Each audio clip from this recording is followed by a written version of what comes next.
Este curso se llama Construyendo Comunidades Incluyentes y lo estamos llevando a muchos ámbitos de la UNAM. ¿Por qué? Porque queremos abrir espacios de reflexión en donde podamos entender como de dónde vienen estos fenómenos de discriminar, por ejemplo, o de la falta de tolerancia, o de estas reacciones adversas cuando encontramos que hay diversidad, ¿no? Entonces, la idea es ir generando espacios de reflexión. Yo desde ahorita les diría que yo no tengo la verdad absoluta y por supuesto habrá diferentes posturas que bienvenidos si lo quieren compartir, porque este es un tema que tenemos que trabajar socialmente y que no está acabado. Estamos entrando a un proceso que por eso encontramos también cuestiones muy álgidas, ¿no? Entonces, y bueno, por supuesto, los ámbitos educativos es donde hay expresiones fácilmente, ¿no? En torno a estos temas. Entonces, bueno, voy a empezar platicando de justo el tema de la diversidad. La diversidad es un concepto que lo asociamos con muchas cosas, ¿no? Incluso hace algunos años, cuando hablábamos de diversidad, se asociaba mucho a la diversidad sexual. Pero realmente, cuando hablamos de diversidad, estamos hablando de un tipo collage, como el que tenemos aquí, salud, donde ustedes pueden mirar, ¿no? Todo tipo de cosas, ¿no? Díganme, por favor, ¿qué ven? Ojo, animales, especies, plantas, ¿ok? Personas que tienen pues distintas características. La imagen no es como tan nítida. Ok, pero realmente el concepto diversidad es un concepto neutro, o sea, no es un concepto ni negativo ni positivo, ¿no? Si nosotros hiciéramos un collage de nosotros como seres humanos, ¿qué creen que pudiésemos ir poniendo, así como fotitos? Que solamente el collage fuera de humanos. ¿Qué creen que podríamos poner? Cultura. Color de piel, cultura, ¿ok? Estatura, complexión física, etcétera, ¿no? O sea, y bueno, por supuesto que llenaríamos el collage. Incluso si nosotros miramos, ¿no?, a la persona que está al lado, a la persona que está detrás de nosotros, veremos que efectivamente, o sea, somos un collage, ¿no? Y esa parte es como bien rica, bien interesante. Cuando hablamos de diversidad, entonces, hablamos de diferencia, distinción. Fíjense, y aquí es algo bien interesante, porque diversidad se conjunta con un concepto también que es neutro, pero lo hemos cargado a un campo social, que es el de discriminación. Cuando nosotros discriminamos, estamos haciendo distinciones. Y fuera de eso, no tendría por qué causar conflicto discriminar. Cuando nos vestimos, hay una diversidad en el guardarropa, en el closet, y tú discriminas haciendo una distinción entre lo que usarás dependiendo de tu humor, el clima, si estoy enfermo, etcétera, etcétera, ¿no? Pero al ratito vamos a ahondar más justo entre la discriminación. Ahora, cuando hablamos de diversidad, entonces, fíjense qué interesante que hablamos de distinguir personas, animales, cosas, variedad, de semejanza, disparidad, multiplicidad. Es decir, este concepto realmente aboga por el enriquecimiento, ¿sí? Y entonces tenemos que este concepto lo podemos ir llevando a diferentes campos.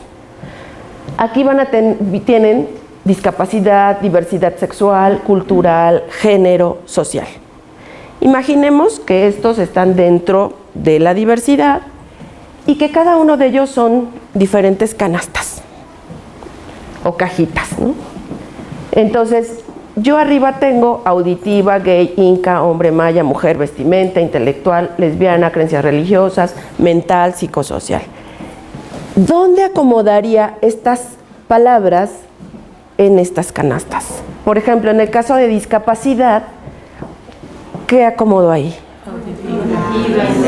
Auditiva, intelectual, psicosocial, ok. En diversidad sexual, ok. Cultural. Creencias religiosas. Vestimenta, creencias religiosas, ok. Género. Hombre, mujer. Ok. Social. Algunas se van a repetir, por supuesto, ¿no? Por ejemplo, creencias religiosas, etcétera. Ok. Bueno, pues todas estas tienen también algo en común. Y es que algunas de ellas son constructos sociales. ¿Quién me puede decir qué es o cómo perciben el constructo social? ¿A qué nos referimos con un constructo social? ¿A qué les suena? Una costumbre, ¿no? Una costumbre que ha impuesto la sociedad. Ok. ¿A qué otra cosa le suena el constructo social? Una serie de categorías, características de justamente de una cultura, ¿no? Sí, y justo es constructo porque es como ir poniendo los bloquecitos, ¿no? Los constructos son características que se van generando respecto a un tema. Cuando hablamos, por ejemplo, de discapacidad, estamos hablando de un constructo social e histórico. Por ejemplo, cuando decimos discapacidad intelectual, esa ha tenido una evolución en el concepto. Antes era el retraso mental. ¿Y eso a qué se debía? Por ejemplo, a que el retraso mental era resultado del IQ. A tal coeficiente intelectual, la persona tenía esa condición. Hoy vemos que la inteligencia no es una y no es determinante. Es decir, para tener, por ejemplo, una impresión diagnóstica, una evaluación psicopedagógica de una persona con discapacidad intelectual, tenemos que observar diferentes dimensiones en la persona. Cómo se mueve con la comunicación en lenguaje, en el autocuidado, por ejemplo, en estos repertorios básicos, atención, seguimiento de instrucciones, en el pensamiento lógico, etcétera, etcétera. Pero antes no era así. Entonces, ese constructo solo determinado por un IQ, al final acababa segmentando a una población y dejándola que pues era IQ y pues nomás no se podía hacer nada, ¿no? Hoy con las inteligencias, por ejemplo, a partir de Garner, donde se cuestiona el que no hay una sola inteligencia, sino que todos los seres humanos tenemos diferentes inteligencias, por eso observamos a gente que puede tener una discapacidad intelectual, autismo, como se conoce también Asperger, ¿no? O Asperger, que dicen, es que es muy bueno para las matemáticas, pero tal vez no para el dibujo. O sea, eso lo que me expresa es que sus inteligencias están variadas, ¿no? Lo mismo que una persona sin discapacidad. Entonces, esta parte es muy interesante porque entonces socialmente vamos generando todo esto. Y por supuesto que generamos también una respuesta. Ejemplo, si yo tengo, imagínense, una hija que la gente dice, ok, es una persona retrasada mental. ¿Qué respuesta hay de la familia en torno a este concepto? No es de regocijo, es de tristeza, porque justo se encajona al individuo, ¿sí? Entonces, cada uno de estos conceptos y de estos constructos va favoreciendo respuestas sociales que pueden ser buenas, pueden ser malas, pueden dar ventajas o pueden dar desventajas. Entonces, es muy interesante ver cómo como sociedad vamos construyéndolos. Otro concepto es, por ejemplo, que tiene esta característica, es lo cultural. Anteriormente se decía que había personas que eran incultas. ¿Y eso era cierto o no era cierto? No era cierto. No era cierto. ¿Por qué?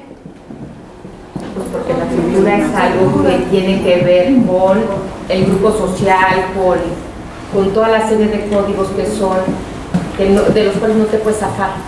Claro. El entorno. Exacto. Entonces, antes el decir eso era porque se asociaba al nivel académico.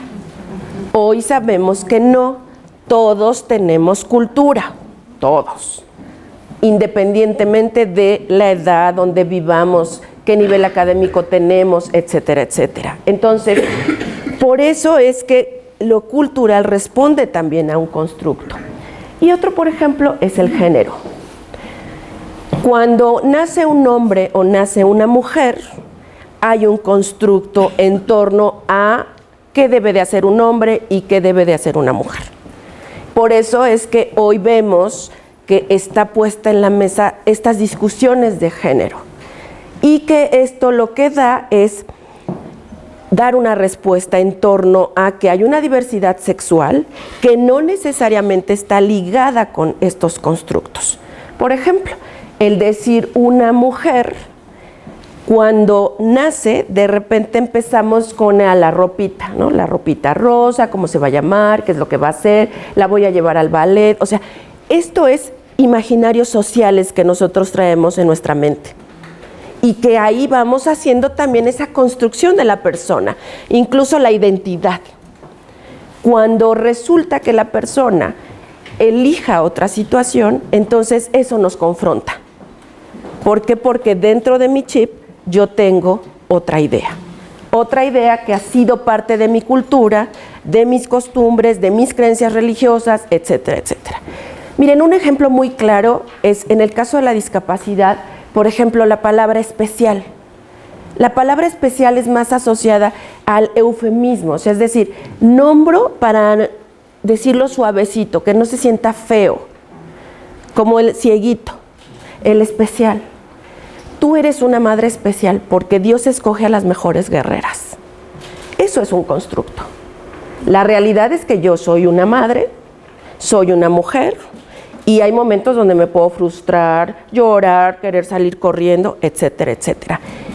¿Qué pasa cuando hay estos constructos? Pues hagan de cuenta que nos ponen piedras.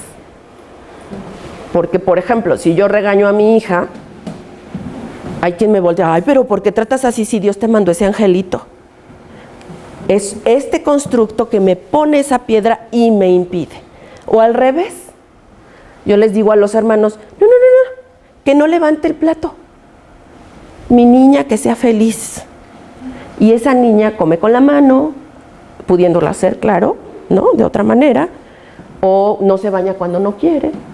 Porque yo digo, no, es que mi angelita debe de tener todo mi amor, toda mi dedicación. No hay que exigirle. Lo que viva es que sea feliz. ¿Sí? Y bueno, se los digo porque trabajo con familias. Y bueno, yo siempre les digo que el ser madre me da chance de hablar los temas crudamente, ¿no? Entonces, estos constructos justamente, como les decía, van favoreciendo respuestas sociales, ¿no? Si nosotros seguimos trabajándolo en canastas, veremos que está el género, la cultura, la etnia, la religión, la edad, la orientación sexual, las características físicas y el pensamiento. Y bueno, podríamos sacar aquí diversidad de collage en torno a todas estas cosas, ¿no? Fíjense qué padre es esta parte del ser humano, ¿no? Todo lo que somos, todas las canastas que nos conforman, o las cajitas, o como les quieran llamar. Bueno, voy a ponerles un video donde vamos a hablar un poquito de ir justo de esta parte, ¿no?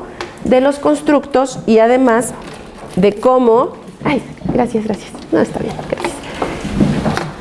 Lo que quiero que observen en este video es la situación que ocurre, pero además, ¿qué constructos ustedes identifican? Es decir, ¿qué pensamientos o qué imagen cree que tiene la persona que hace que su respuesta social sea de tal o cual forma, ¿no? Entonces, bueno, vamos a empezar con este.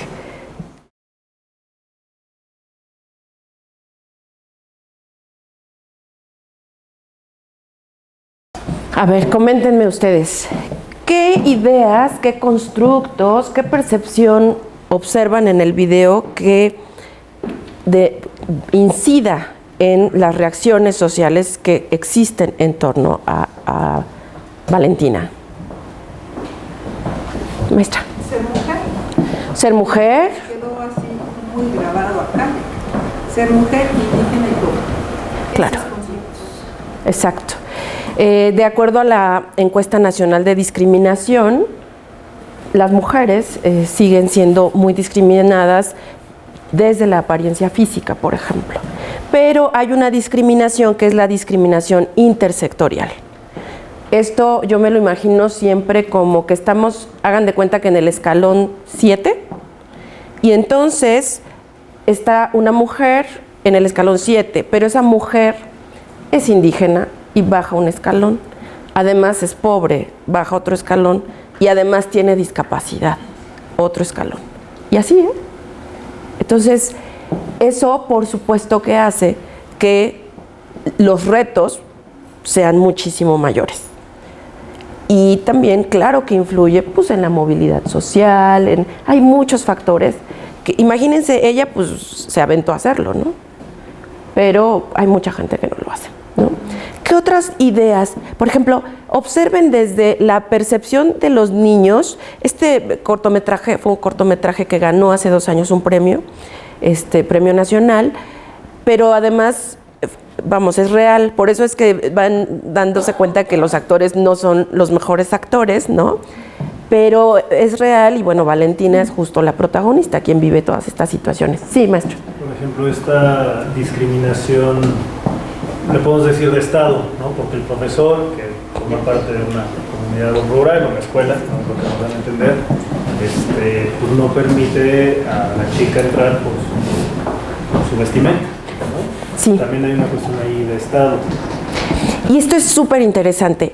Esto se le conoce como una discriminación indirecta. Es decir, genera una política que puede ser una política de Estado, una política pública, una política institucional, pero quiero favorecer, pero a la larga estoy contraveniendo o estoy afectando a un sector de la población. Por ejemplo, hace algunos años la SEP efectivamente en algunos estados, a través de sus diferentes instituciones, ¿no? Ya ven que pues la SEP tiene presencia en todos los estados de la República, en algunos se generó esa política, que todos fueran uniformados, pensando en que eso iba a incidir en la no competencia, en la forma de vestir, en que tal vez la familia no gastara, etcétera, etcétera. Después de un tiempo, ahorita eso ya no es, pero se dan cuenta que está ocurriendo esto. O sea, ¿qué mensaje da el maestro al decirle, imagínese que vaya a la Ciudad de México y le van a decir la India María? O sea, el mensaje es, tu costumbre, olvídala. Está mal, es de rechazo, es indeseable. Y esto genera, y bueno, no nada más aquí, lo podemos ver en otros discursos, cómo hacemos estigmas en torno a ciertos grupos sociales, ¿no? Entonces, ¿qué otra cosa ven?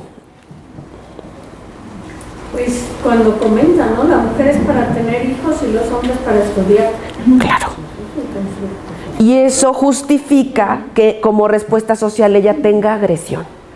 La ¿no? etiqueta de María, ¿no? La etiqueta.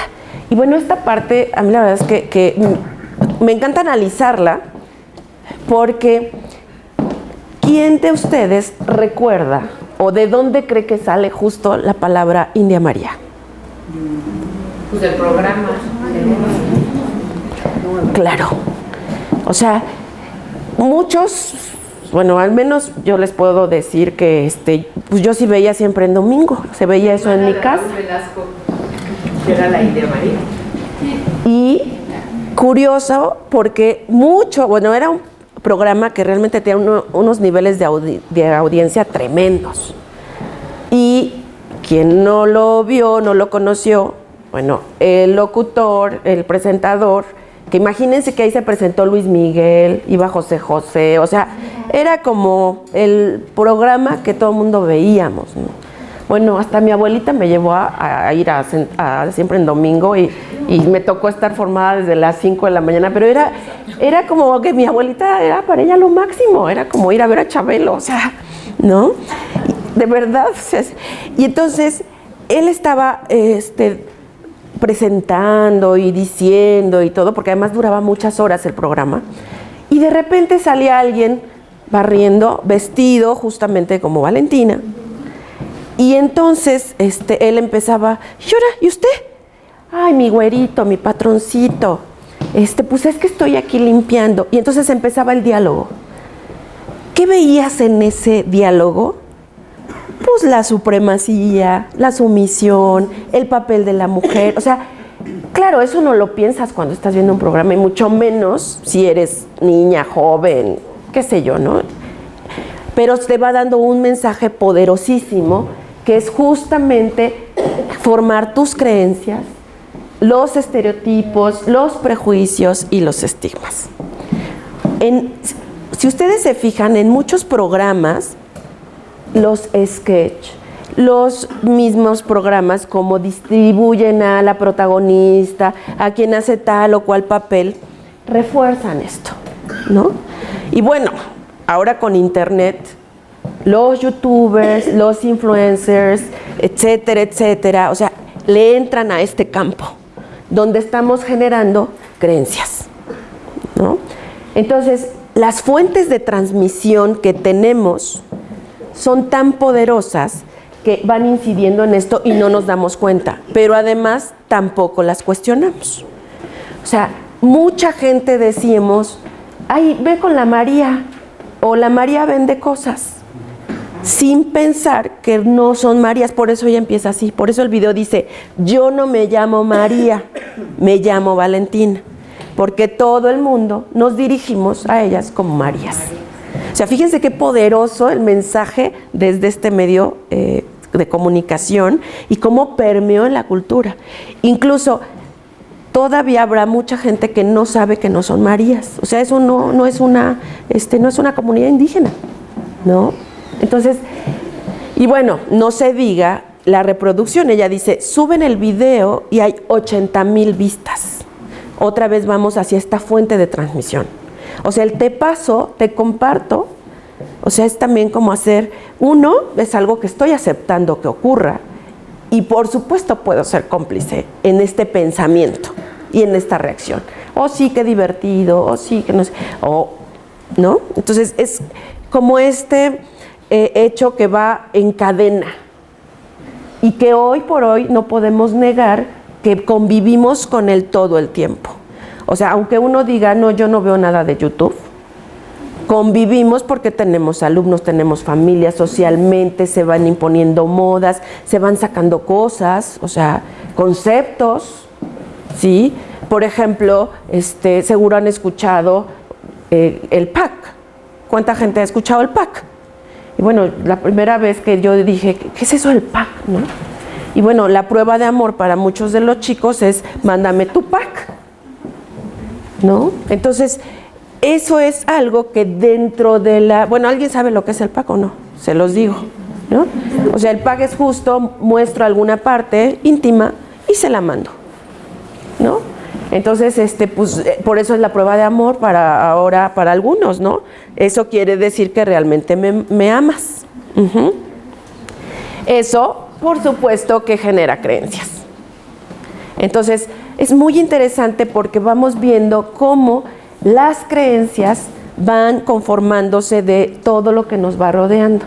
Y aquí entran no nada más los medios de comunicación, no nada más las redes sociales, la familia y, por supuesto, la escuela. ¿Sí? ¿Hasta aquí hay alguien que quiera comentar algo o que quiera hacer una pregunta? ¿No? ¿Todo vamos bien? ¿Sí? Ok.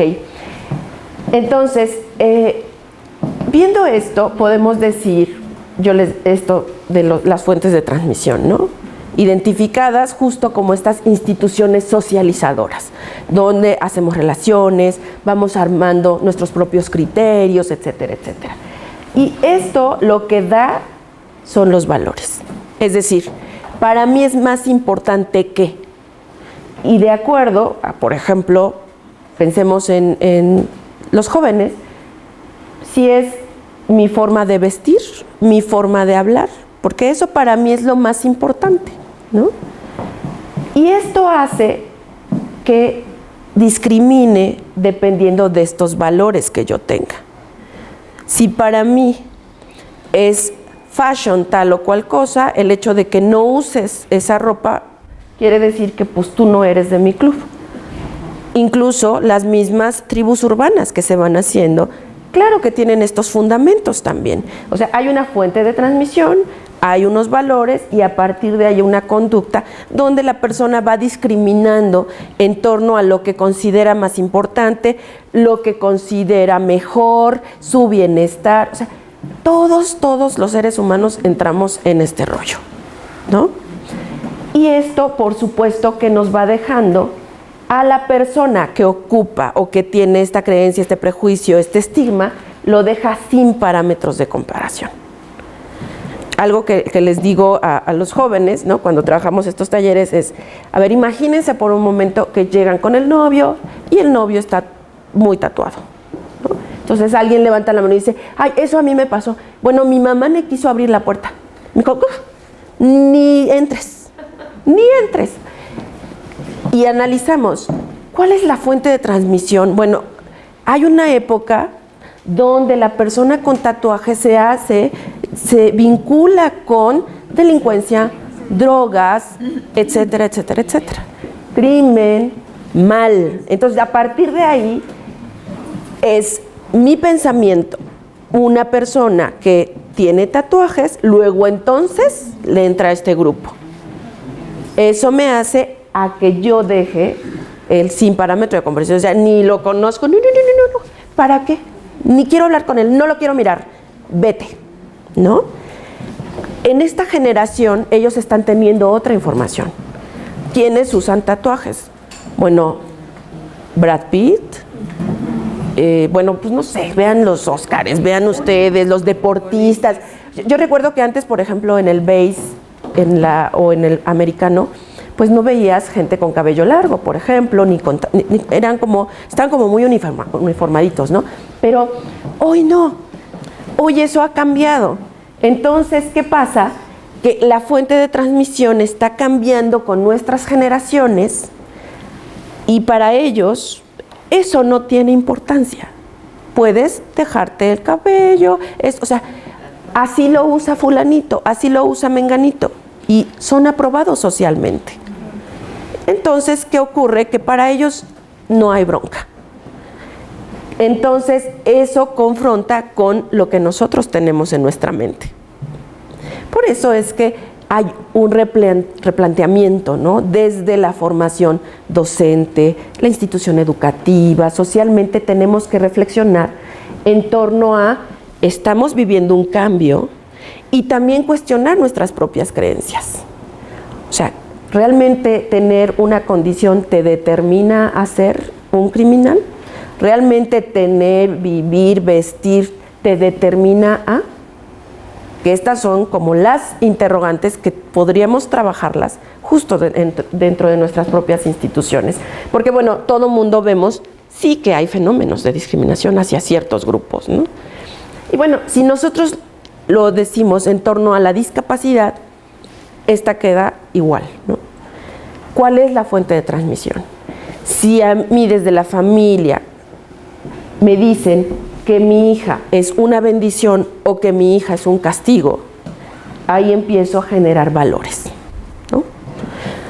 Cuando mi hija era pequeña, tendría como unos 3 años, estábamos en un parque y bueno, ya ella tenía el diagnóstico de la epilepsia, sabíamos que había cosas en su desarrollo que iban más lentas, pero había comportamientos que yo no entendía y uno de ellos era que de repente algo le molestaba, se alteraba, se tiraba, gritaba, no quería que la tocara y bueno, eran como un relajo y la verdad situaciones muy estresantes. Y recuerdo que en esa ocasión estaba yo con ella como viendo tratando de entender, iba pasando una señora mayor y esta señora voltea y me dice, ay mijita, ¿qué habrás hecho en tu otra vida que Dios te mandó a la niña? Y realmente quedé choqueada, o sea, yo así. Ahora lo pienso y digo, claro, la creencia de la señora es que tener un hijo con discapacidad es un castigo. Cuando platico esto con familias, deberían de ver a cuántas les ha dicho lo mismo la abuelita o la mamá. Incluso a veces con el dicho de, ay, tú tan preciosa y tan bonita y tuviste un niño así. ¿Por qué Dios nos castigó de esta manera? Vean cómo vuelvo a mover el círculo. Si yo tengo esa información, ¿cómo va a recibir la familia a esa persona con discapacidad. Y bueno, una mamá alguna vez comentaba, porque bueno, esto ha sido muy rico en estos espacios de familias, porque hablas cosas que no le dices a mucha gente. Pero una mamá decía, a mí me daba asco mi hija, yo no la amamanté, no la podía ni cargar. Claro, ¿qué tenías aquí en la mente? ¿No? Que me hace entonces rechazar, discriminar y pues ni darle chance de conocer, ¿no? ¿Sí? Entonces, y bueno, esto como familias. ¿Qué pasa en el caso de un docente, por ejemplo? Y fíjense, yo ahí quisiera hacer una diferenciación muy importante. No es lo mismo que yo en ese parque haya escuchado a esa señora y yo haya decidido no mirarla, no decirle nada, a que yo esté frente a un grupo y yo no diga nada. La responsabilidad es sumamente diferente. O sea, parecería obvio, pero eso no ocurre. Y hace poco una chica que tiene esclerosis múltiple, es lenta en su hablar, y ella dice, pues sí, es que yo veo cómo se desesperan. Ella dice que tiene un diagnóstico de poco tiempo, tal vez 1 año, 2 años, entonces es una condición que también es crónico-degenerativa. Entonces tarda en hilar sus ideas, además toma medicamento que la letarga, etcétera, etcétera. Y ella dice, claro, me doy cuenta, participo y... ¿no? Las risas, las burlas, pero un día llega al salón y hay una popó en su banca, abajo. Y yo me pregunto, ¿qué tuvo que ocurrir para que eso llegara hasta ese nivel? ¿Cuántos docentes estaban aquí y vieron las risas y vieron las burlas? O igual hasta hicieron, ay, yo no quiero que hablen, ¿no? O sea, uy, ¿no? O sea, ¿cuánto tuvo que pasar para que además alguien de afuera, ahí la pusiera? Y la chica dice, yo dije, ¿se habrá metido un perro? No, mejor me salí. Por supuesto, ella llorando. O sea, ¿qué permiso nos da a veces la creencia en actuar así con la persona que es diferente?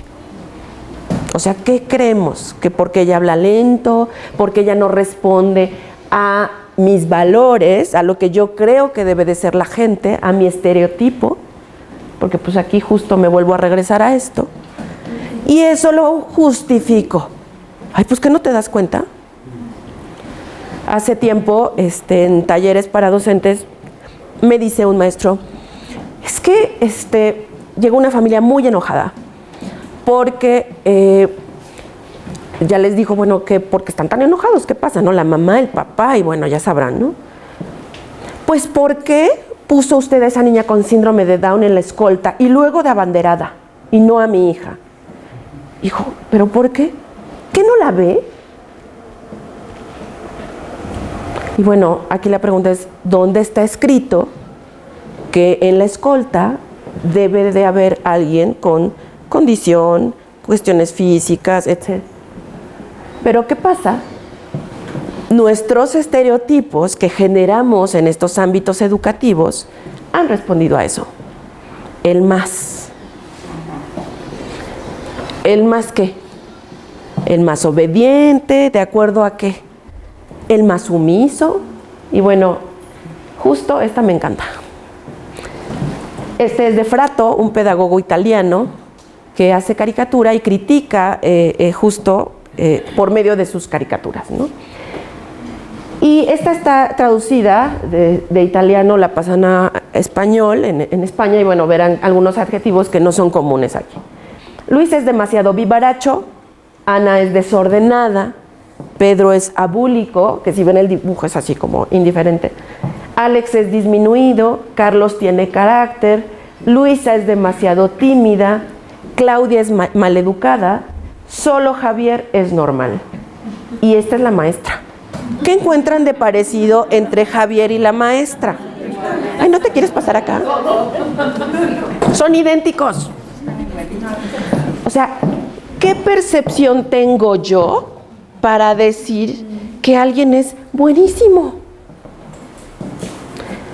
Fíjense cómo a partir de ahí voy generando también esas creencias y esos estereotipos, ¿no?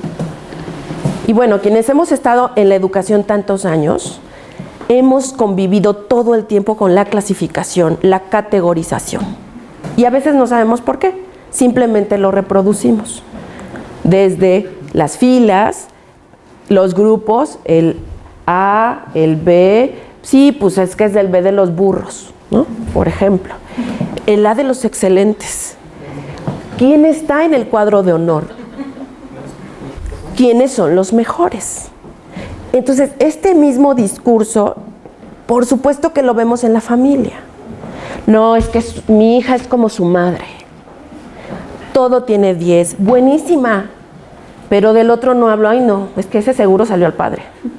Pues ya reprobó, entonces no, ni digan que va mal en la escuela, ¿no? O sea, generamos estos parámetros donde vamos reproduciendo estereotipos.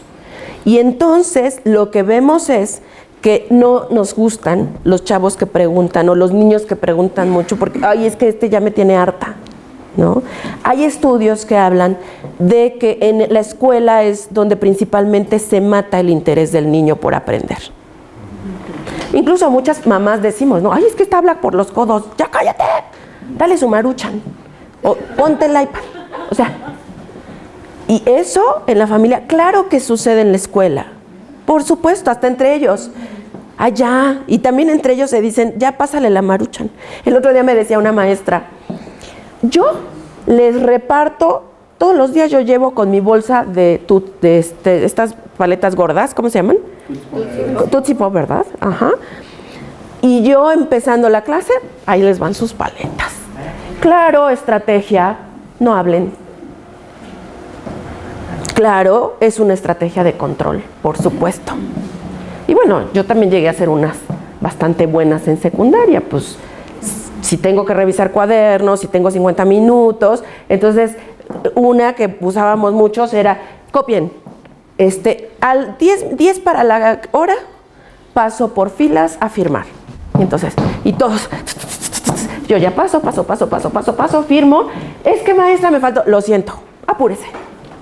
O sea, control, represión, o sea, hasta dónde hago espacios donde el chavo le guste aprender, por ejemplo, ¿no? Entonces, sí, maestra. A veces en el salón de maestros los comentarios son muy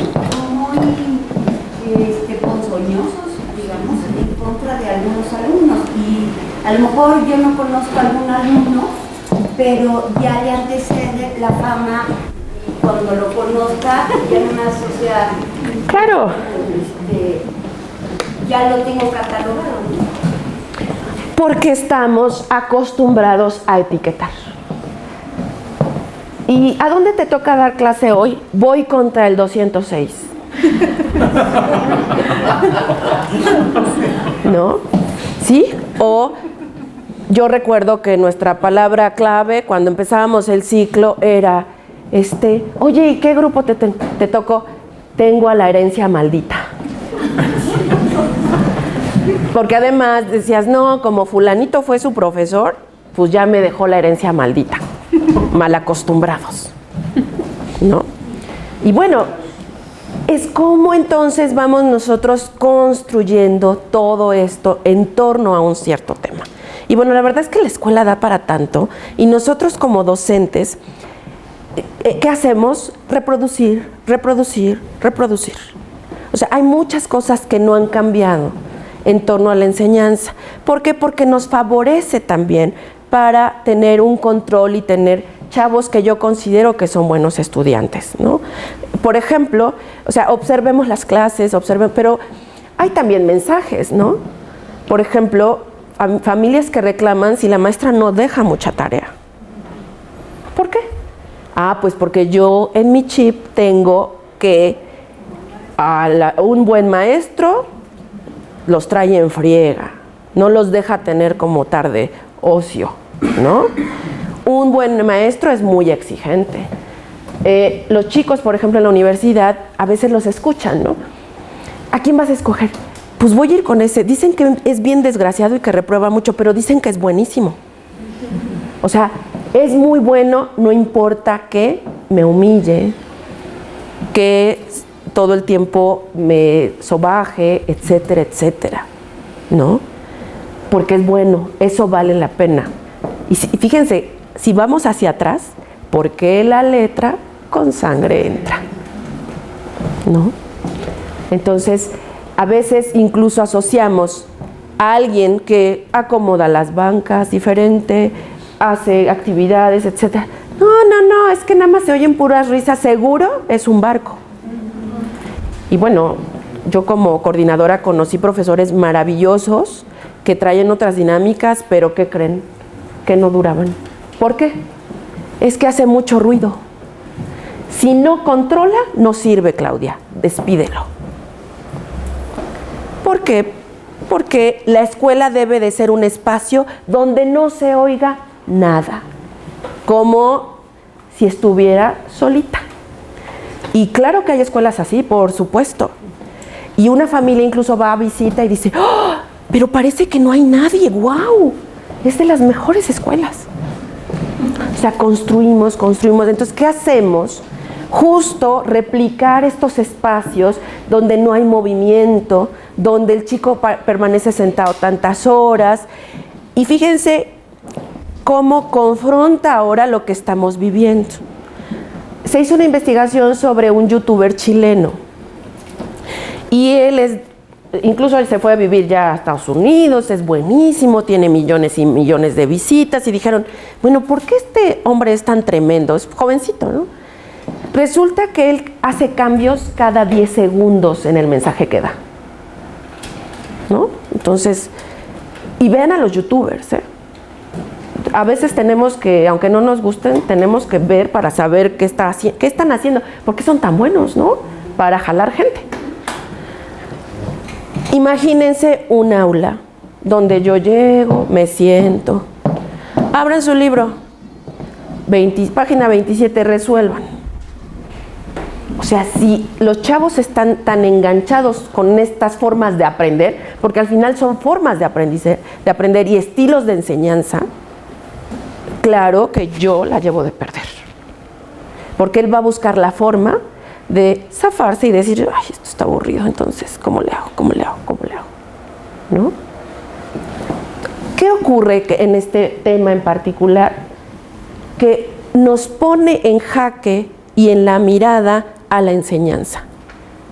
No podemos enseñar de la misma forma cuando nuestros entornos, nuestras creencias, todo esto está cambiando. Tenemos que apostar por estilos de enseñanza diferentes, pero también por generar creencias diferentes en la escuela. Porque si no, caemos en ambientes de mucha discriminación y de ambas partes, ¿no? Y bueno, de tres, yo diría, si la administración, el docente, el alumno, 4 con las familias, o sea, interactuamos con muchos sujetos todo el tiempo. Y todos los sujetos nos estamos moviendo en torno a esto. Por eso creemos, ¿no? Y bueno, hay gente que estudia y dice, veamos cómo va la creencia en torno a estos temas. Y luego entonces vamos a ir entendiéndolo, ¿no? Y bueno, les voy a poner un video justo para hablar un poquito de lo que es la inclusión educativa, pero quería como primero pasar como por este contexto para ir entendiéndolo, ¿no? Este es un video que resume muy rápido en torno a qué ha ocurrido con el tema de la discapacidad.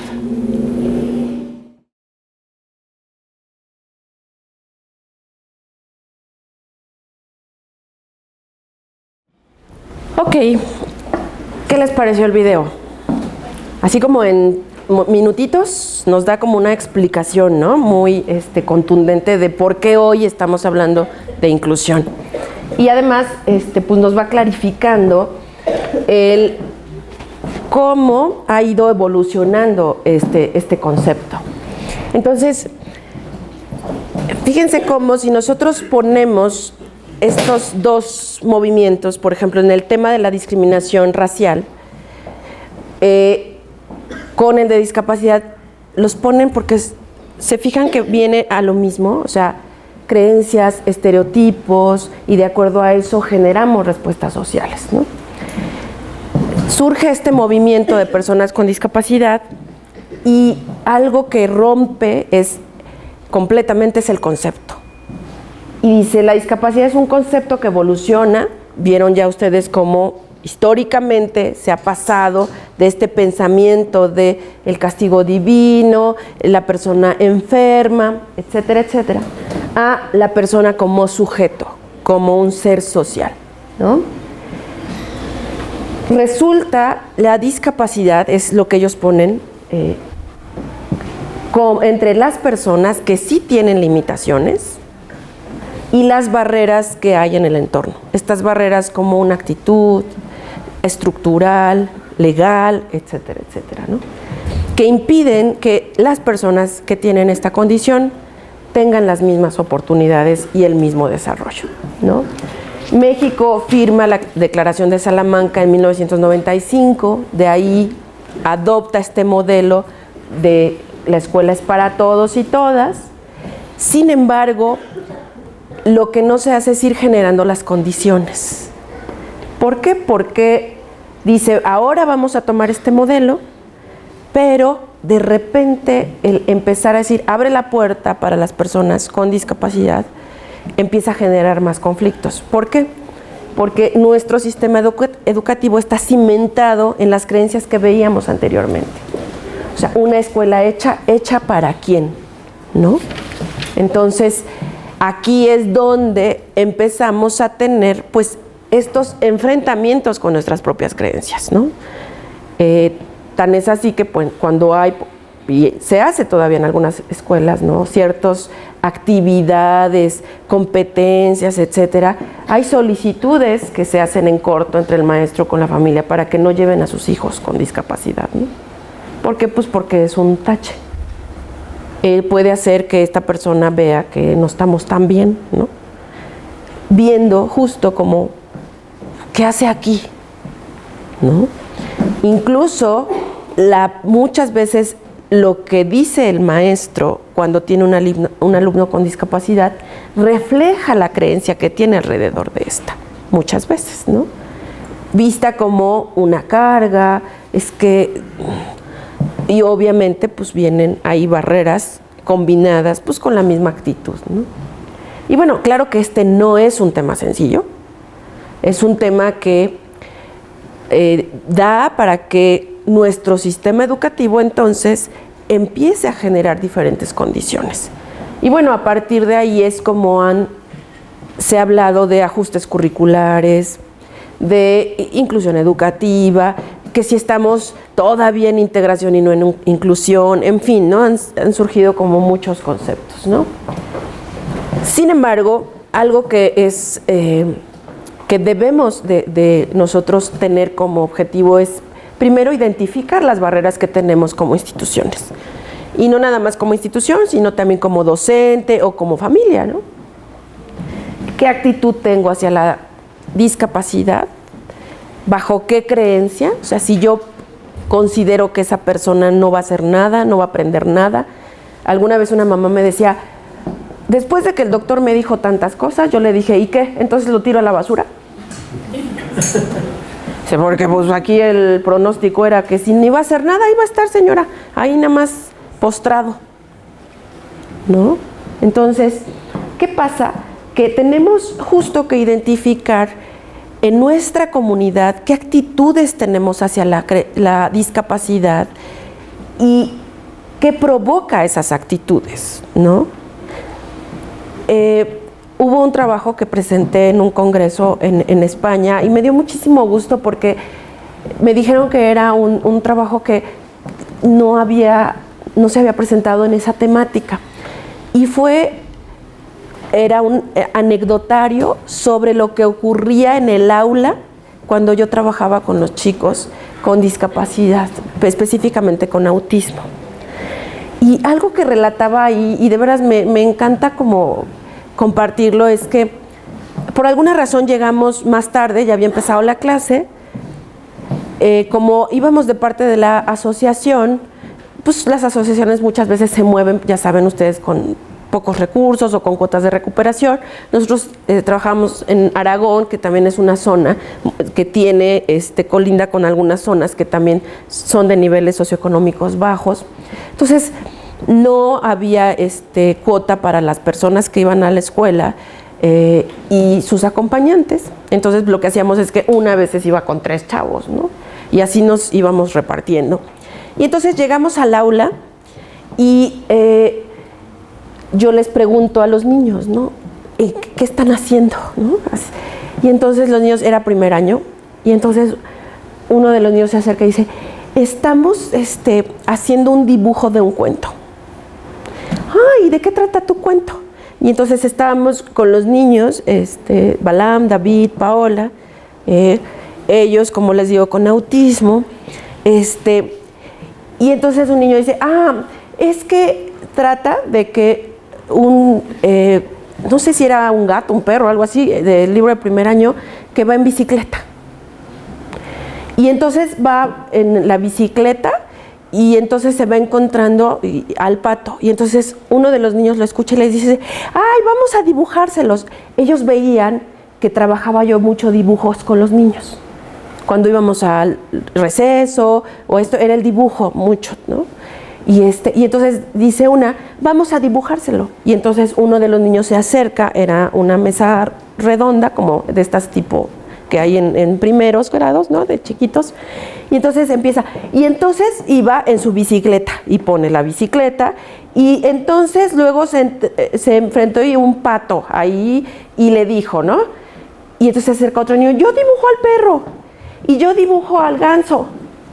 Y entonces, por un momento, tenemos a los 4 chiquitos que dibujaron los diferentes animales y el niño que lo iba relatando. ¡Qué experiencia! Por ahí tengo guardada la foto. ¿Qué vi ahí? Ahí no vi diferencia. Ahí lo único que vi fueron niños compartiendo historias con otros niños que ellos ya habían identificado que aprenden de forma visual. ¡Wow! Hay otras formas de comunicación, por supuesto. Y bueno, imagínense, estuvimos con estos niños hasta sexto. Y recuerdo que algunos de los niños, por ejemplo, me decían, Paula es lenta al caminar, ¿no? Y entonces el maestro de educación física decía, a ver, tú agárrala para que no se pierda de la fila. Y me acuerdo que una vez volteé a una de las chicas que era muy inquieta y me dice, maestra, ¿verdad que yo ayudo a Paola como cuando ayudo a mi abuelita en la casa? Sí, claro, porque ella es como mi abuelita. Y bueno, a mí la verdad me atacaban de la risa sus comentarios, pero estoy dándole la mano para apoyarla, ¿no? Bueno, cuando llevamos la carpeta de comunicación, que era una carpeta que tenía pictogramas, y esos pictogramas ellos los llevaban con la señora del puesto de la comidita, ya saben, la tiendita, la cooperativa. Y entonces lo que hacíamos es que minutitos antes, para que no se desesperaran los demás, ellos salían a descanso. Y entonces, previo, pues ya habíamos platicado con la señora de que era más o menos lo que siempre hacía de guisados o de taquitos o de lo que fuera. Y entonces llevábamos sus tarjetitas. Como ellos no tenían el lenguaje, entonces ellos entregaban la tarjetita a la señora de la cooperativa. Y la señora era, ¿qué pasó, mi niña? ¿Hoy qué vas a comer? Y entonces ella escogía la tarjetita y se la daba. Así, aquí tienes. Y ya después, creciendo, empezaron ellos a usar el dinero de esa misma forma. Cuando llevamos la carpeta de comunicación, bueno, los niños la querían. Mira, es que así habla Paola. O sea, de verdad que este escrito que presento era justo las relaciones que se van construyendo entre pares con el tema de la discapacidad. Y bueno, a mí me parecen poderosísimas. Yo nunca tuve un compañero con discapacidad en la escuela. Y tener una hija con discapacidad, por supuesto que atravesé por todo lo que les estoy platicando, ¿eh? Por supuesto que decía, porque a mí lloraba porque decía, es que mi hija no va a poder tocar el piano como yo hubiera querido. Es que mi hija, porque es la familia constantemente la que está confrontada con esa creencia. Cuando veo estos espacios donde convivimos con otros niños que no tienen discapacidad, digo, este niño no va a ser lo mismo cuando tenga 10 años, 25. Es más, no va a tener la reacción si ella tiene una hija con discapacidad como yo la tuve. ¿Por qué? Porque ella está conviviendo con alguien con esa condición y sabe que hay formas. Y ella tal vez dirá, yo me acuerdo que en la primaria llevaban a alguien con una libretita, con imágenes, e intercambiaban y con eso sabían lo que la niña quería. Entonces, ¿cómo podemos eliminar esas barreras desde nuestros campos educativos? Y desde el aula, no vamos tan lejos, desde el aula. El lenguaje, por ejemplo, ¿no? Quienes hemos dado clases, a veces escuchamos, estás bien down, ¿qué no ves? Es que pareces autista. O sea, uso una condición para agredir. ¿Por qué? Pues porque así lo tengo yo como creencia afianzada, ¿no? Y no se diga, me acuerdo mucho que una vez uno de los chiquitos me decía, oye, ¿dónde están tus hijos los loquitos? Por supuesto que no le dije nada, no le di el choro de no digas, o sea, ellos se llaman así, así, así. Ellos tienen un nombre, ¿qué crees? Ya, suficiente. El lenguaje es una herramienta muy poderosa que también nos va a hablar de cómo estamos situándonos en este espacio, cómo nos dirigimos al otro, ¿no? Cómo despersonalizamos también al otro. O sea, el hecho de decirles a todos güey, pues claro que lleva también esta parte de no veo al otro, ni sé a veces un nombre, ¿no? Por ejemplo. O decir solo el número, o decir solamente el apellido, o compañero, compañera, porque yo no sé ni cómo se llaman, ¿no? Entonces, ¿qué pasa? Que hay ocasiones en que, por ejemplo, como docentes, pasan generaciones por nosotros y dentro del aula nunca nos molestamos por saber quién es el otro. Y claro, el otro se siente como un número, como una persona. A veces, de verdad, a veces es con esa actitud, o sea, el que yo me acerque y me diga, y le diga, ay, ¿qué pasó con fulanita? Oye, noté que no has venido 3 días, pasa algo, etcétera. Con eso a veces lo que genero es una actitud diferente en la persona, ¿no? Y bueno, hay cuestiones estructurales que por supuesto tienen que ir modificándose, ¿no? Levanten la mano, ¿cuántos de ustedes creen que en el baño de su casa cabría una silla de ruedas? Sí, no, sin pena, no los voy a ir a ver, ¿eh? No. Y esto es, yo lo asocio con, si esto nos ocurre en casa, con casas que a veces hacían de así, de todas iguales. Claro, en la escuela no pensamos nunca, como no pensamos cuando se hizo una casa, que iba a haber alguien con silla de ruedas. ¿Por qué? Pues porque era una población invisibilizada, justo por lo que acabamos de ver. O sea, si yo consideraba que esa persona es enferma, que no se va a mover, no va a hacer, etcétera, etcétera, no, pues ¿dónde va a ir a la escuela? Entonces yo no la tenía aquí, ¿no? Y bueno, no se diga con las personas zurdas, eso ha ocurrido, ¿no? O sea, la persona zurda que no hay bancas zurdos, para zurdos, por ejemplo, es difícil. ¿Y qué se pensaba del zurdo? Incluso en italiano, zurdo, ¿cómo se dice? ¿Sabe alguien? Destro y sinestro. Destra y sinestra. Sinestra, ¿no? Que se asocia con algo que no fuese tan positivo, ¿no? O sea, fíjense qué interesante el lenguaje. Bueno, en Cuba todavía esta parte de la medicina, defectología.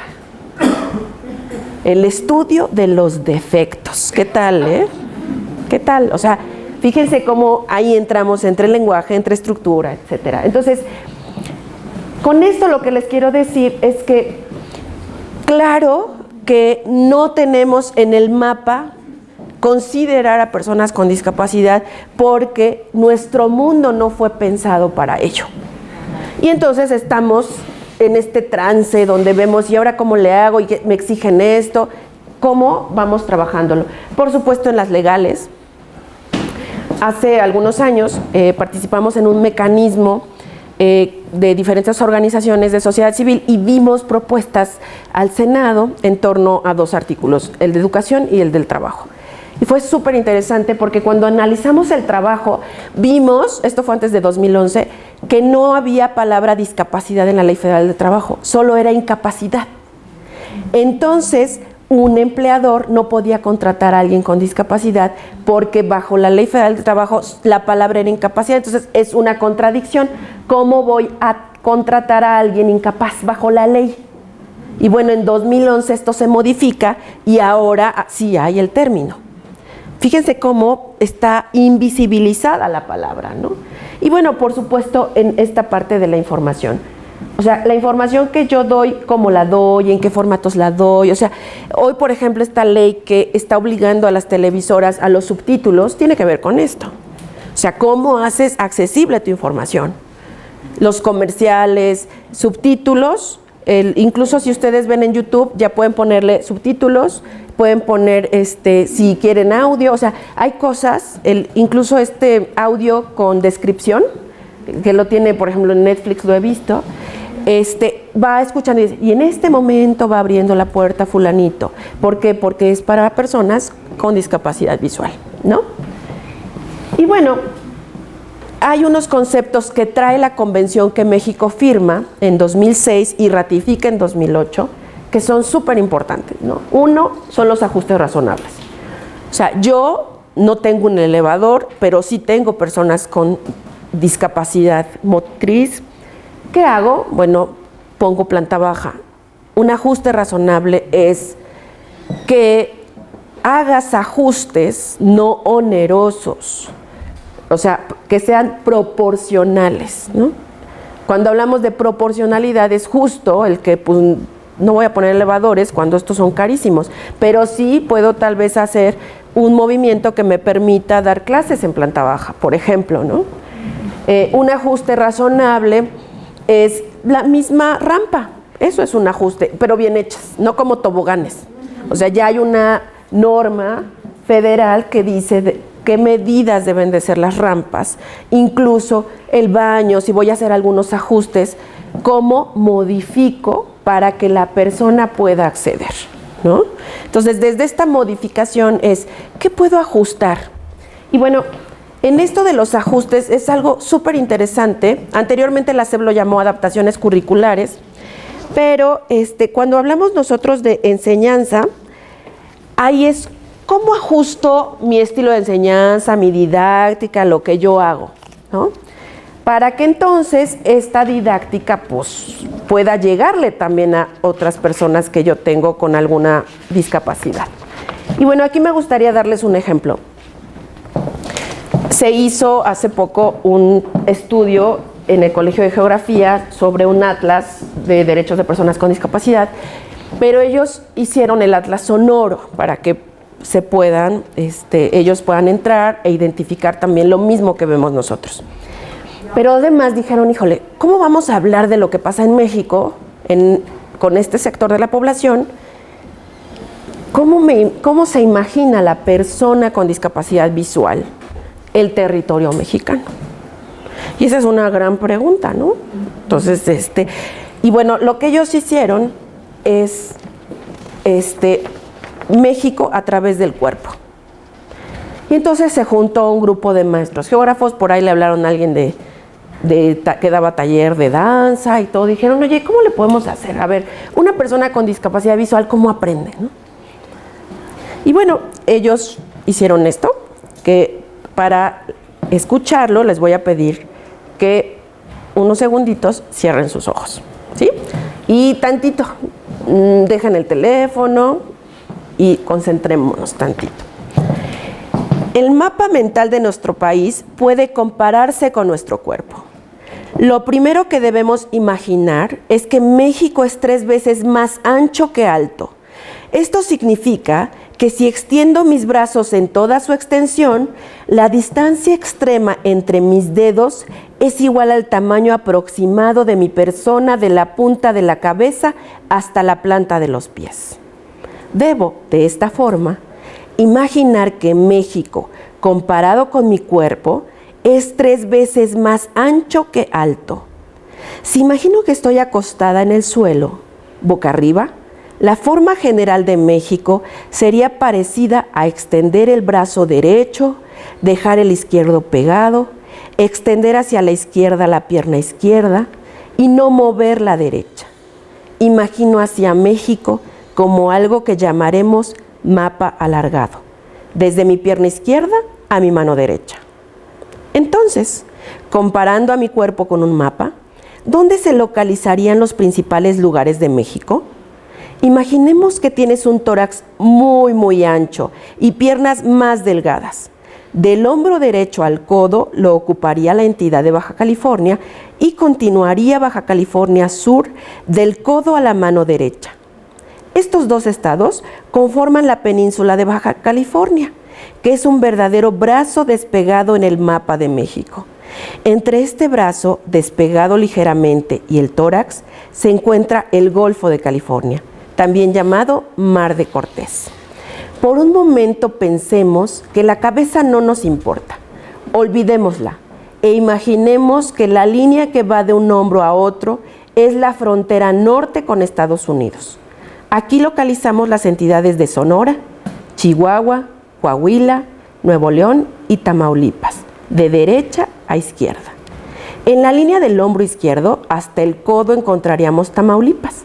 Del codo hasta la mano quedaría representada solo la mitad de Veracruz. Imagina tu brazo bien pegado a tu cuerpo, porque aquí no hay un mar que rodee esos estados. A su izquierda está el mar conocido Golfo de México. La parte alta del abdomen está conformada de derecha a izquierda por Sinaloa, Durango, Zacatecas y San Luis Potosí. Después nos encontramos con el resto de Veracruz. El centro geométrico de México está en Zacatecas, así que si me toco el ombligo estaré en alguna parte de este estado. Al sur de Sinaloa y recorriendo el costado derecho del abdomen se encuentran Nayarit, Jalisco y Colima. A la derecha de ellos encontrarás el Océano Pacífico. Jalisco es como tocar el hígado del cuerpo. Abajo del abdomen, los intestinos representan la parte llamada central del país, por su economía e historia, es decir, los estados de Aguascalientes, Guanajuato, Querétaro, Hidalgo, Estado de México, Morelos, Ciudad de México, Tlaxcala y Puebla. Las formas de estos estados son complejas, muy irregulares y de varios tamaños muy pequeños. Ahora, imaginemos una nueva situación. Para poder comparar los estados del sur con mi cuerpo, hagamos lo siguiente. Sigamos acostados boca arriba, pero ahora doblaré la pierna derecha y pondré el pie debajo de la pierna izquierda. Descendiendo por la pierna encontraré a Colima, Michoacán, Guerrero, Oaxaca y Chiapas. Así aprenderé que la costa sur de México tiene una orientación aproximada de oeste a este. Representados en la pierna izquierda tendremos la otra mitad de Veracruz y Tabasco. La península de Yucatán, conformada por Campeche, Yucatán y Quintana Roo, sería el referente del pie izquierdo. Puedo ubicar la península de Yucatán respecto a mi cuerpo si vuelvo a doblar mi pierna, ahora a la izquierda, por la rodilla hacia la izquierda. Estaré sintiendo mi talón hacia la izquierda y estaré entendiendo dónde se encuentra la península de Yucatán, uno de los límites de nuestro país. Es todo. Abran sus ojos. ¿Qué les pareció? Cuando hicieron este ejercicio con niños ciegos, imagínense qué maravilla. Esto que me dice a mí como maestro. Hay otras formas. No todo tiene que ser como tú enseñas, solo el video, solo la plantilla, solo el dictado, solo el copiado. Hay experimentos al revés, es decir, sean los profesores ciegos quienes les digan a los otros tipos de niños cómo están percibiendo. Estoy pensando, quizá para nosotros que vemos es importante la descripción de la nación en un mapa, pero quizá, empezando un poco, quizá los mapas de los invidentes no tengan que ser así. Y si no hacemos, bueno, no sé si hay experimentos donde precisamente sean los ciegos quienes hacen conocimientos para ciegos o para los sordos hacen conocimientos para sordos, etcétera, etcétera, e incluyan a nosotros, es decir, a los que vemos o a los que escuchamos. ¿No? ¿Existe este tipo de experimentos y hay comparaciones de este tipo de cosas? Yo los he visto más en tesis, en trabajos de investigación. Ajá. Hay una tesis que, bueno, ya después con Marta nos ponemos de acuerdo y les puedo pasar la liga. Es una tesis de una persona de España que hace una tesis sobre la percepción del arte en personas con discapacidad visual. Y ella lo que hace, ella es una persona que ve, pero lo que hace es juntarse con muchas personas ciegas para saber la forma en que están aprendiendo. Y lo que ella hace en la tesis es este planteamiento de cómo haríamos, ¿no? Y lo que deciden es representar una pintura. Entonces, en esa pintura, lo que hacen es tomar la pintura, ella se viste como la mujer que está en la pintura y hacen diferentes rincones, ¿no? Como los podríamos llamar. Entonces, ella, esta Adelaida Navarrete se llama, se viste, trata de encontrar telas parecidas, se pone en la misma posición que tiene la pintura y entonces entra el grupo de personas ciegas y empiezan a tocarlo y empiezan a narrar. Esta pintura se llama tal, es de una persona y van sintiendo. De ahí se van a otro escenario. Ese escenario es la comida. En esa época, la comida que se hacía era, pruébala. Y después se van a otro escenario de olores. Estos son los olores, las hierbas, lo que caracterizaba, y después se van a la música.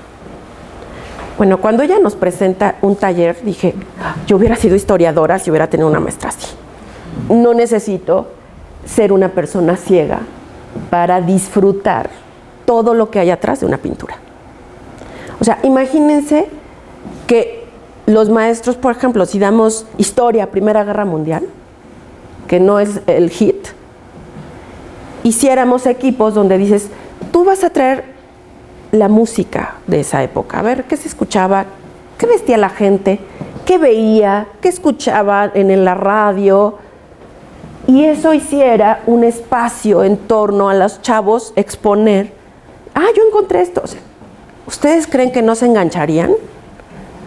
Buscamos intereses, conectamos, o sea, el conocimiento es transversal, pero además incluyo a personas que tienen o no tienen una discapacidad y todos aprendemos juntos en torno a un tema, ¿no?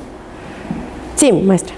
Hubo aquí en el Museo del Papalote una actividad o una exposición que se llamaba Diálogos en la Oscuridad. No sé si algunos fueron, y nunca te dicen que tu guía es ciego y te pasa por todas las cosas. O sea, un día común en la calle que pasas por un mercado, te ladra un perro, tienes que buscar un número. Y es impactante por todas las dificultades que pasamos todos. Yo llevé a mis alumnos y al final te das cuenta que tu maestro, hablando de esto, ¿no? Era el que te estaba enseñando. Claro, por supuesto. Entonces preguntamos, ¿cómo somos tu ropa? Porque después te llevan y les preguntas, ¿cómo sabes cómo combinar tu ropa? Entonces ya te dicen, pues sí, hay hasta equipos en los que te marcan los colores básicos o así.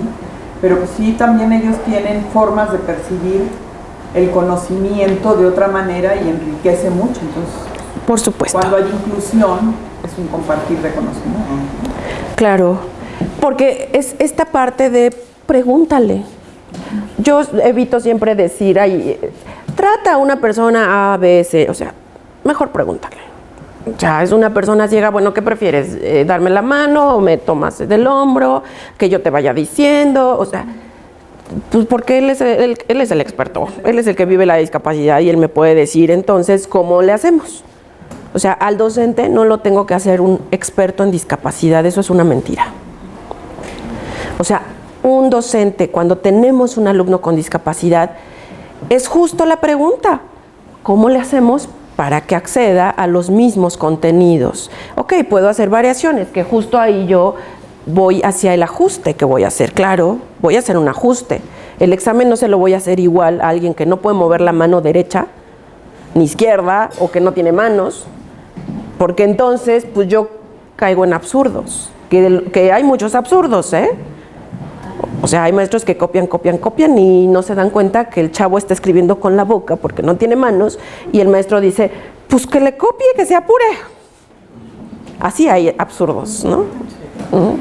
Entonces, sí es importante que veamos cómo nosotros esto traerlo nos va a enriquecer también como instituciones educativas, como docentes, pero sobre todo como personas. Miren, el diseño universal, por ejemplo. El diseño universal habla de que lo que diseñemos sea para todos y todas.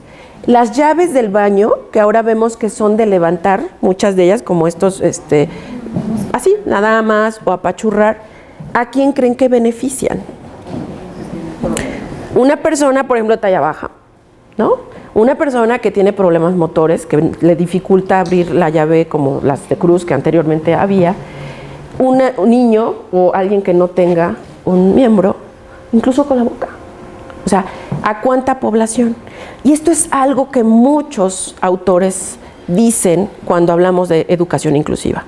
Un apoyo es indispensable para uno, pero beneficia a toda la comunidad.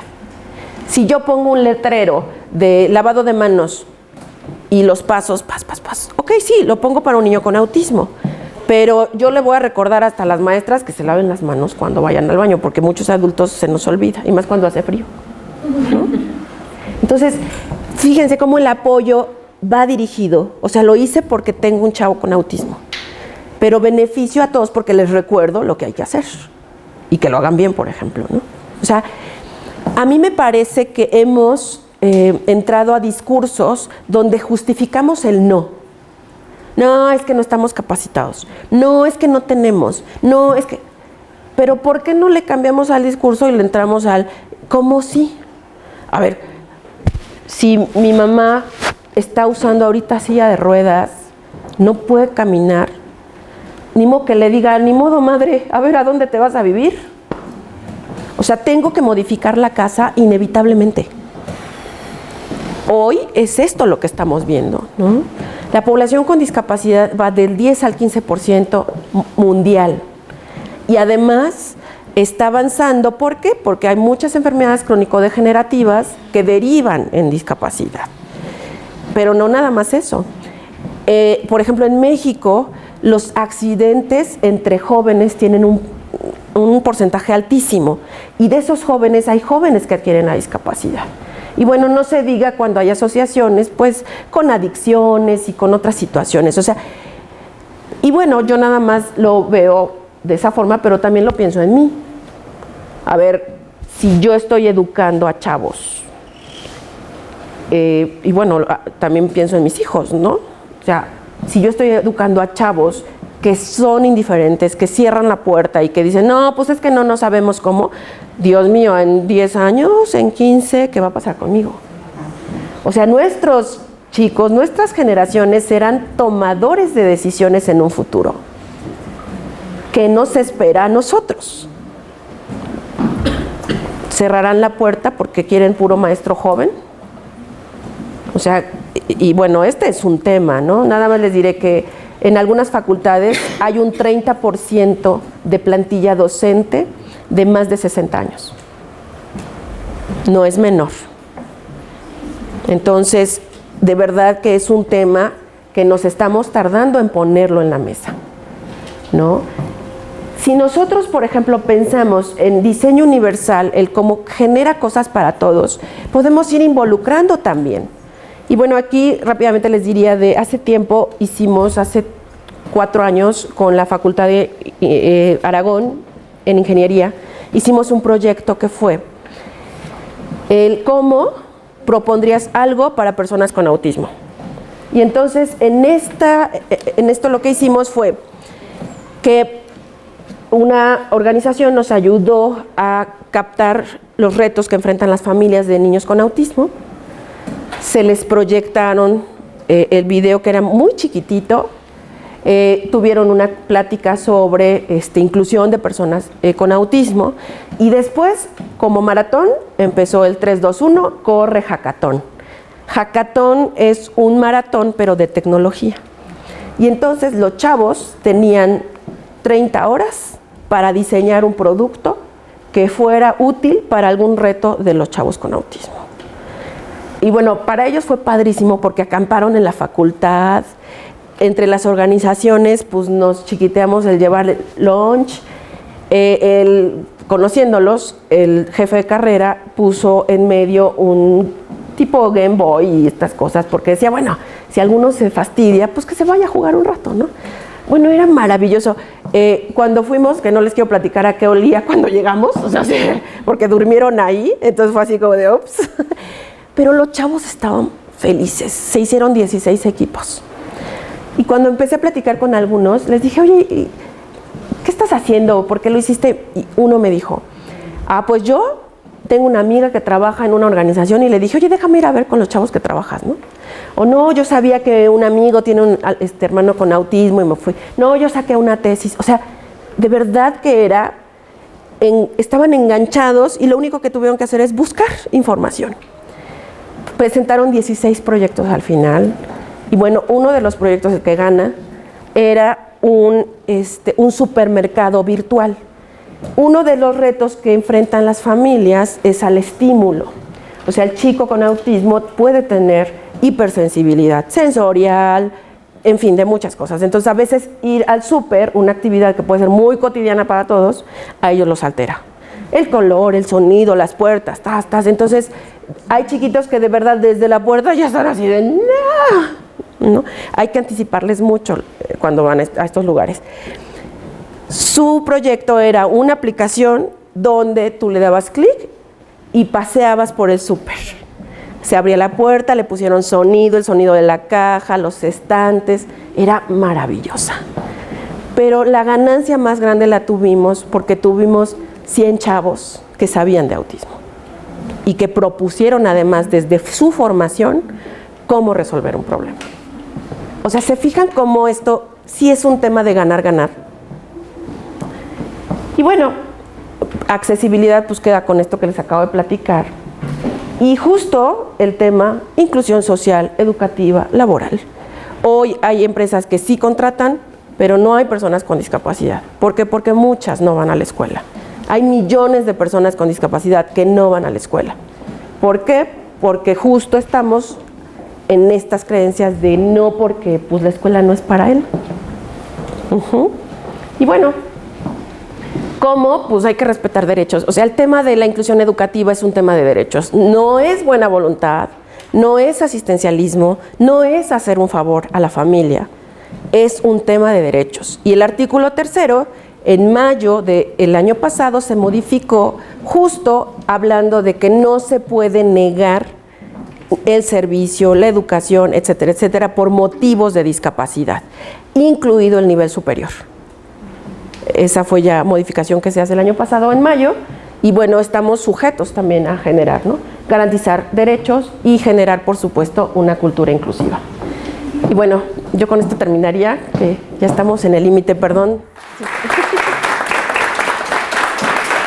Sí, gracias a ustedes por el espacio y